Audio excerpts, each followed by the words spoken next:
আদিবার আচরণ আদিকে অবাক করলেও আদি ততটা গায়ে মাখল না।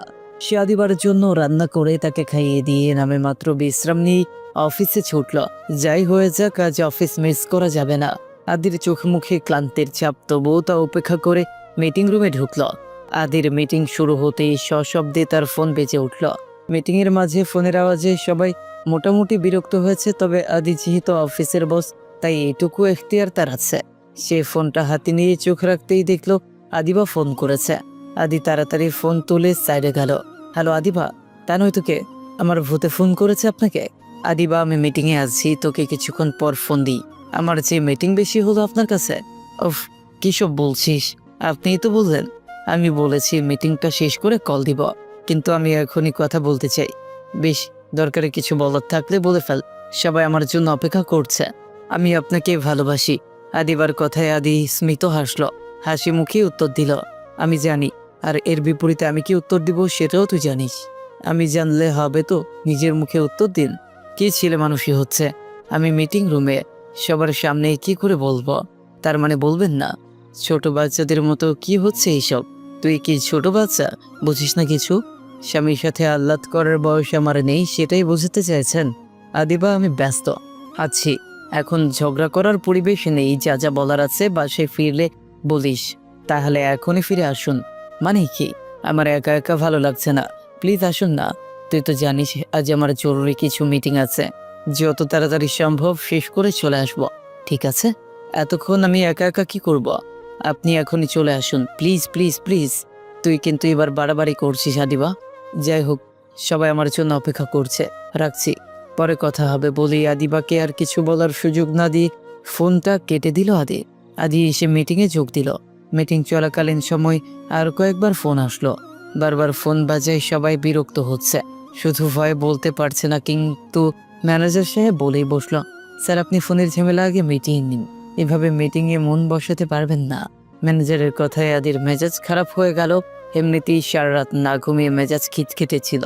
আদি মোটামুটি ধমক দিয়েই বলল, আমাকে কি করতে হবে আর কি করতে হবে না সেটা নিশ্চয়ই আপনার কাছ থেকে শিখতে হবে না, তাই না? Sorry sir. আদি জবাব না দিয়ে ফোনটা তার অ্যাসিস্ট্যান্টের কাছে দিয়ে বলল, ফোনটা নিয়ে যাও, আবার ফোন আসলে ফোনটা ধরে বলবে, স্যার ব্যস্ত আছেন, আপনাকে পরে ফোন করবেন। আদির অ্যাসিস্ট্যান্ট ফোনটা নিয়ে মিটিং রুম থেকে বেরিয়ে আদির পার্সোনাল রুমে রেখে আসলো। এর মধ্যে আর ফোন আসলো না। অ্যাসিস্ট্যান্ট ফিরে আসতেই আদি জিজ্ঞেস করলো, ফোন এসেছিল? অ্যাসিস্ট্যান্ট উত্তর দিল, আর ফোন আসেনি। আদি স্বস্তি পেল। আদি মিটিংয়ে মন দিতে চাইলেও কিছুতেই যেন মন বসছে না। বসবে কি করে? আদির মন যে পড়ে আছে আদিবার কাছে। মেয়েটা বাসায় একা একা কি করছে কে জানে। যত তাড়াতাড়ি মিটিং শেষ হবে বাসায় যেতে হবে। কিন্তু অফিসে কিছু ঝামেলা হয়, আদি তাড়াতাড়ি ফিরতে পারল না। ফিরতে ফিরতে সন্ধ্যা গড়িয়ে গেল। বাসায় ফিরে আদি অবাক হলো আদিবার হাতে ব্যান্ডেজ দেখে। আদির মাথা চক্কর দিল। তাড়াহুড়ো করে আদিবার কাছে গিয়ে প্রশ্ন করলো, হাতে কি হয়েছে আদিবা? আদিকে দেখে আদিবার রাগে ফুসফুস করতে লাগলো, খবরদার আমার কাছে আসবেন না, এতক্ষণ যেখানে ছিলেন সেখানেই যান, বলে আদিবা সরে গেল। এসব কি ধরনের ফাইজলামি? ব্যথা পেয়েছিস কি করে? আমার ব্যথা আমি বুঝে নিব, আপনার বোঝার দরকার নেই তো। আদিবা, ছেলে মানুষই বাদ দে, দেখি কি হয়েছে। আপনি আমার কাছে আসবেন না বলছি, বাড়াবাড়ি করলে খারাপ হয়ে যাবে বলে দিলাম। আদি বেশ বিরক্ত হয়ে রাগে উঠে গেল। আদিবাও বাধা দিল না। আদি উঠে গিয়ে ল্যাপটপ নিয়ে বসলো। সে মনোযোগ দিয়ে কিছু একটা দেখলো, তারপর আদিবার কাছে এসে কিছু না বলে ঠাস করে থাপ্পড় বসিয়ে দিল। আদিবাও করা চোখে তাকালো, খুব বার বেড়েছিস তাই না? বেশ, এখন দেখবো তুই কত বাড়তে পারিস, বলি আদি জিমস থেকে বেল খুলে আদিবার সামনে দাঁড়ালো। তবে আদিবা বরাবরের মতো আদিকে ভয় পেল না, বরং সেও রাগি চোখে তাকালো আদির দিকে। চোখ দুটি যেন ভেতরের সব রাগ উগরে দিতে চাইছে। আদি নিজের রাগ কন্ট্রোল করতে পারল না, ঠাস করে থাপ্পড় বসিয়ে দিল আদিবার গালে। আদিবা তাতে ব্যথা পেলেও ভয় পেল না, রাগে চোখে তাকালো আদির দিকে। আদিবা ভয় পায়নি, ব্যাপারটা আদির রাগের আগুনে যেন ঘি ঢাললো।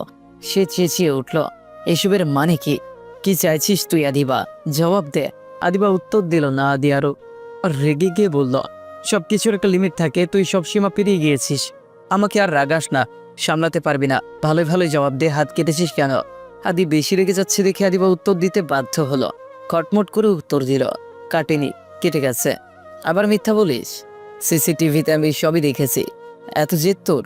আর যদি তোর জেদ আমি ভাঙতে না পারি, আমার নাম আদি না। বলেই জিন্স থেকে বেল্ট খুলে আদিবার সামনে দাঁড়ালো। বল, কেন কেটেছিস? এত বাড়াবাড়ির কারণ কি? সুখে থাকতে ভূতে কিলায়। সুখ? কোনটাকে সুখ মনে হচ্ছে আপনার? মানে কি বোঝাতে চাইছিস? সরাসরি বল। না বললে কি করবেন? মারবেন? মারুন, তবে তার আগে বলুন আমার ভুলটা কি? বিয়ের পরদিন নিজের বরকে কাছে পেতে চেয়েছি, সেটা অন্যায়? বারবার ফোন করেছি, সেটা অন্যায়? না, অন্যায় না, তবে বাড়াবাড়ি। আমি কি মরে যাচ্ছিলাম? বাসে ফিরতাম না?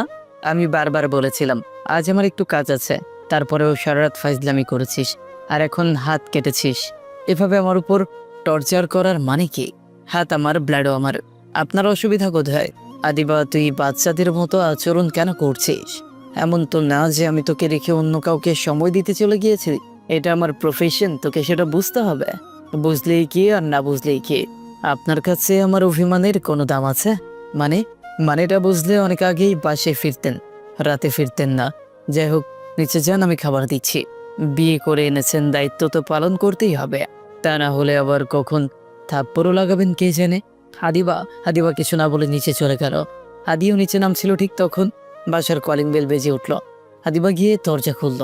দরজা খুলে আদিবা কিঞ্চিত ভ্রু কুঁচকে আদির দিকে তাকালো, কিন্তু আদি তাকে পাত্তা না দিয়ে তাড়াহুড়ো করে এগিয়ে গেল। আঙ্কেল, সিনথিয়া, জেসমিন, কেমন আছো তোমরা? এসো এসো, ভেতরে এসো। আদিবা ঠাই দাঁড়িয়ে আছে, তার চোখে মুখে বিরক্তি ফুটে উঠছে, তবে আদিকে বেশ প্রফুল্ল দেখাচ্ছে। সবাই ঘরে ঢুকতেই লোকটা বললেন, আসলে বৌমার সাথে তো ভালো করে পরিচয় হয়নি, তুই এত ঝামেলা করে বিয়ে করলি, কথা বলার সুযোগই পেলাম না, তাই দেখা করতে এসেছি। খুব ভালো করেছ। আমি এমনিতেও ওকে নিয়ে বাসায় যেতাম। তা তো অবশ্যই যাবে, তা বলে আমরা যাবো না? জেসমিন, বৌমার গয়নাগুলো দাও তো। লোকটি বলতেই একটা মেয়ে কয়েকটা গয়নার বক্স আদিবার দিকে এগিয়ে দিল। সাথে সাথে আদি বলে উঠল, আরে আঙ্কেল, এসবের কি দরকার ছিল? তোমরা দেখা করতে এসেছো, এই তো অনেক। তা বললে হয় নাকি? আমার একমাত্র ছেলের বউ, আমার দায়িত্ব আছে না? বৌমা, একটু এদিকে এসো। লোকটি বলতেই আদি বলল, আদিবা, এনি আঙ্কেল যার কথা তোকে বলেছিলাম। আর সিনথিয়া, জেসমিন, আমার বাকি কথা শেষ করার আগেই আদিবা বলে উঠল, বোন তাই তো? আদি হেসে জবাব দিল, হুম। আদিবা ওদের হাই হ্যালো কিছু না বলে হন হন করে ওপরে যেতে যেতে বলল, একটু ওপরে আসুন তো। আদিবার আচরণে আদি বিব্রত হলো, সে বেশ অবাক হয়ে আদিবার কাছে গেল। এসবের মানে কি আদিবা? প্রশ্নটা তো আমার করার কথা। এরা কারা? এখানে কি করছে? কারা মানে? আঙ্কেলের কথা তো আগেই বলেছি। আর ওরা আঙ্কেলের মেয়ে, তাদের সাথে আপনার এত ভাব কিসের? আদিবা, ওরা আমার বোন। কেমন বোন? নিজের বোন? নাকি বিয়ের আগে আমি যেমন ছিলাম তেমন বোন? আদিবার কথাটা শুনে আদির মুখ কালো হয়ে গেল। আদি প্রচন্ড অবাক হয়ে আদিবার দিকে তাকালো। মানে মানেটা আপনি ভালো করেই বুঝেছেন। আদিবা, মুখ সামলে কথা বল। এই ব্যাপারে কোনো রকমের ফাইজলামি আমি সহ্য করব না। আমি ফাইজলামি করছি নাকি আপনি লুকানোর চেষ্টা করছেন? আজব, আমি কি লুকাবো? তুই কি বোঝাতে চাইছিস? ওদের সাথে আমার অন্য কোনো সম্পর্ক আছে? অবশ্যই আছে, যদি না থাকে এখনই নিচে গিয়ে ওদের বেরিয়ে যেতে বলুন।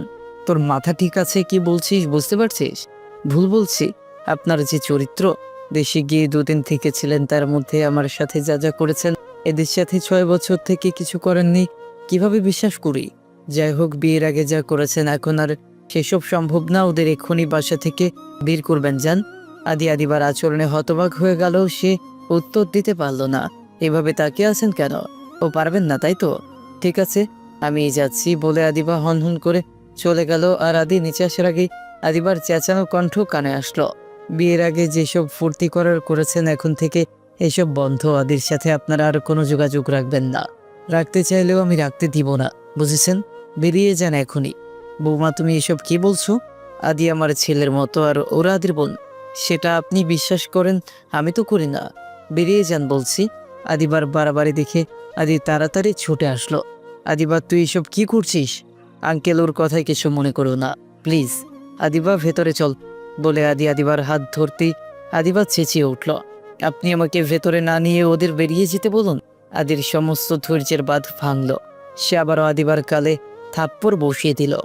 আদিবা গালে হাত দিয়ে ছলছল চোখে তাকিয়ে বলল, আপনি বাইরের কারোর জন্য আমায় গায়ে হাত তুললেন?